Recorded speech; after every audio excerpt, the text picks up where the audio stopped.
Estamos de volta com a segunda parte do nosso programa especial sobre o Dia de Finados, onde estamos fazendo um levantamento histórico da ideia da sobrevivência da alma e do corpo após a morte física, e vimos na primeira parte a influência dos pagãos, como é que eles pensavam. Vimos ainda a questão dos judeus, que eles não comemoram o Dia de Finados, mas os judeus, acrescentando para vocês, os judeus fazem suas visitas a seus mortos, não há um dia para isso.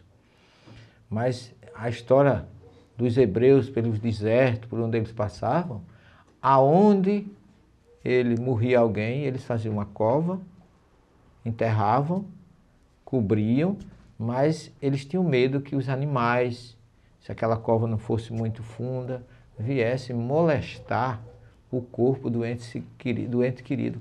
Então eles colocavam pedras sobre aquela cova, e ali, quanto mais pedra tinha, mais proteção existia. Então isso foi com o tempo permanecendo, e ainda hoje, quando você chega nos túmulos dos hebreus, dos judeus, de pessoas do judaísmo, você encontra muitas pedrinhas sobre o túmulo, e as pessoas ficam, nós ocidentais e cristãos, que somos acostumados a levar flores aos túmulos, acender velas no dia de finados, como é o costume cristão, que nós vamos ver daqui a pouco, a gente estranha esse comportamento judeu. Mas a visão deles é que a pedra, além de marcar que alguém esteve ali, aí você pode dizer, mas as flores também marcam, correto? Só que a visão deles é que a flor, depois de 2, 3 dias, ela murcha, e a pedra não. A pedra permanece ali firme. Então eles estão relembrando aquele período dos primeiros dias, da primeira época da morte dos entes queridos, que eles colocavam pedras, e você vê que Jacó foi o primeiro a erigir uma coluna sobre a sepultura de Raquel, a sua esposa, que está lá e hoje transformou-se praticamente numa mesquita, um marco. Mas o judeu, ao deixar pedrinhas, é como se assim, eu estive aqui, eu lembrei de você, relembro do nosso passado, relembro do nosso presente, e deixo pedra porque a flor murcha, a pedra não. Daí esse costume que o judeu tem de colocar pedrinhas nos seus túmulos. Essa é uma das, vamos dizer assim, das formas mais práticas e comuns da gente explicar uma reverência de um judeu a um ente querido que morre, ou como se diz em hebraico, met, o morto, ou metim, mortos.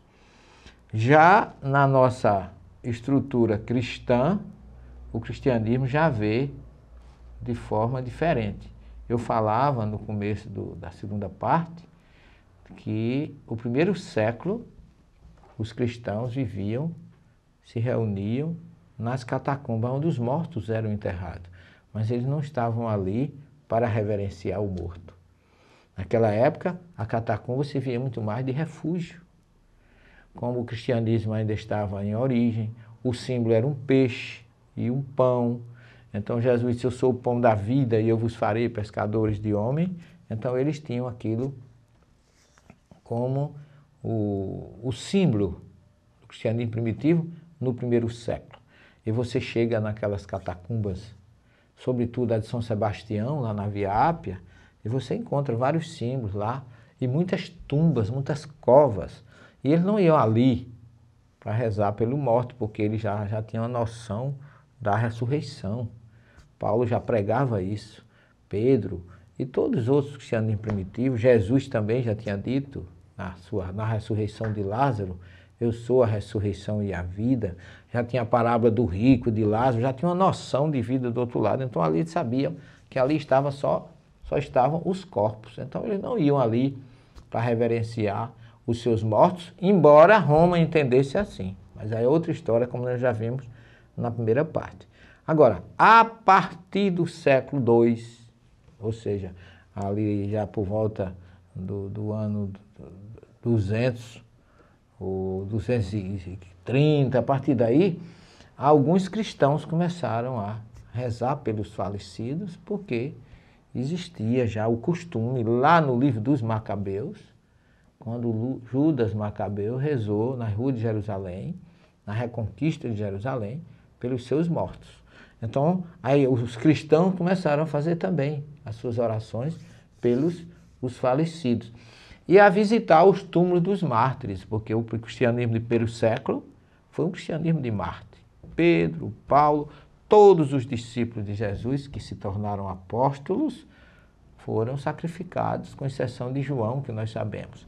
Então, onde tinha um túmulo, eles iam rezar por aqueles mártires que ali se encontravam. Pedro, Paulo, Estevão, todos aqueles conhecidos, né, da época de Jesus e que foram seus sucessores, os cristãos do segundo século começaram a rezar. E já no século V, ali por volta do ano 600, a igreja dedicava um dia do ano para rezar pelos seus mortos, e os quais ninguém rezava e de quais ninguém se lembrava.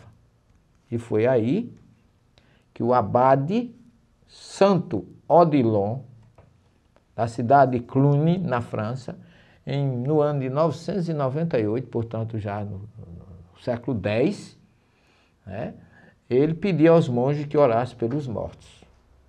E a partir do século XI, os papas Silvestre II, em 1009, João XVII também, e Leão IX, em 1015, obrigavam a comunidade a dedicar um dia dos mortos, porque o 1º de novembro, dia de todos os santos. E assim como tinha um dia para todos os santos, deveria ter um dia para todos os mortos. E foi assim que no século XIII, esse dia anual passa a ser comemorado em 2 de novembro. Mas por que 2 de novembro?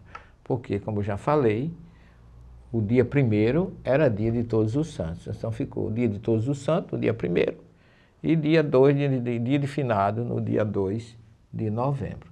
E aí, a doutrina católica cita ou fala de algumas passagens bíblicas para fundamentar sua posição.